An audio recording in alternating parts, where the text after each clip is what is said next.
सालौर गांव गुजरात। बात है फरवरी के आखिरी दिनों की, जब होली आने वाली थी। गांव में खुशी का माहौल था।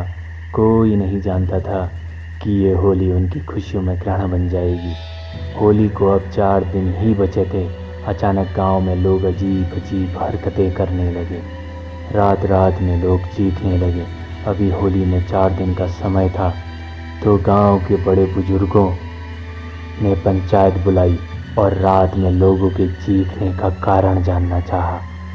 असल में लोग रात में इसलिए चीख रहे थे क्योंकि उन लोगों को रंगों में रंगी एक औरत दिखती थी जिसका सर नहीं था। पंचायत में जब इस बात का पता चला तो जैसे पूरे गांव को सांप सूंघ गया। अब पंचों ने ये फैसला किया कि होली मनाएंगे, लेकिन रात होने से पहले होली खत्म कर सब अपने अपने घरों में चले जाएंगे। दिन बीतते गए। हर रात किसी न किसी की चीख गांव में गूंज रही थी। जैसे तैसे होली का दिन आया। गांव के मंदिर से होली का शुभारंभ किया गया। उस दिन रात में गांव में सब ठीक रहा। अगले दिन गांव के शंभू के घर होली हुई। पंचायत के आदेश के अनुसार शाम होते ही होली खत्म कर सब अपने अपने घरों की ओर चले गए। रात करीब 8 बजे एक औरत होली गा रही थी और रो भी रही थी। पूरे गांव ने इस आवाज़ को सुना था। सबकी डर के मारे हालत खराब हो गई। जैसे तैसे रात बीती। दूसरे दिन पूरे गांव में सन्नाटा था। आज होली पवन के घर थी।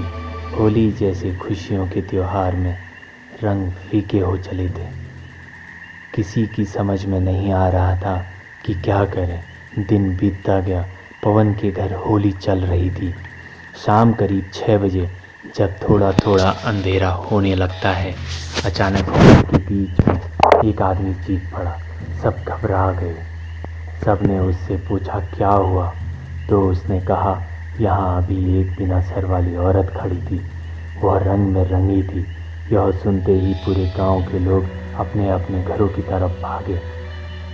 लेकिन तभी पवन ने हिम्मत जुटाकर सबको रोकने का प्रयास किया और कहा, कब तक हम ऐसे ही जिएंगे। इस डर को कभी ना कभी तो खत्म करना होगा। आज होली है तो कल दीपावली में भी ऐसा हुआ तो इस डर में कब तक जिएंगे। पवन की इस बात से पूरा गांव सहमत हुआ। सब ने हिम्मत जुटाई और फिर होली शुरू हुई। कब रात के 8 बजे किसी को पता न चला। जब होली खत्म हुई और सब जाने लगे तो उस औरत की आवाज़ गूंजी, और खेलो होली, आओ होली खेलें। यह सब सुनते ही सबने गांव के पुराने बरगद की पेड़ की ओर देखा। आज पहली बार ऐसा हुआ था जब पूरे गांव ने उस बिना सर वाली औरत को एक साथ देखा था। सबकी डर से हालत खराब थी। तभी हिम्मत जुटाकर पवन ने पूछा, कौन हो तुम, क्या चाहिए तुम्हें और क्यों हम लोगों को परेशान कर रही हो। इतना सुनते ही वह औरत होली गाने लगी। तभी गाते गाते वह चुप हो गई और रोने लगी। अब सब गांव वालों में दहशत का माहौल बन गया। अचानक वह बिना सर वाली औरत बोली, उसे मुझे सौंप दो जिसने होली के दिन मेरी हत्या की थी। मैं चली जाऊंगी। पवन ने पूछा, किसने की तुम्हारी हत्या। मुनीम। इतना कहकर वह औरत गुस्से में आ गई। सब ने इधर उधर देखा, लेकिन मुनीम होली में नहीं था। होली की वजह से किसी का ध्यान भी नहीं गया था मुनीम पर। पवन ने फिर पूछा, तुम कौन हो और मुनीम ने तुम्हें क्यों मारा। इस पर वह औरत बोली, यह सब मुनीम बताएगा, उसे यहाँ लेकर आओ।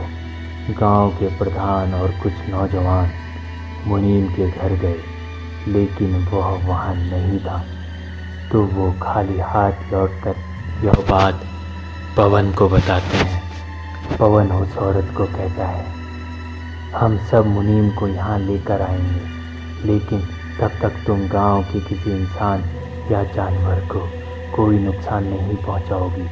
यह सुन वह औरत गायब हो जाती है। अगले भाग में आप इस कहानी का अंतिम भाग देखेंगे।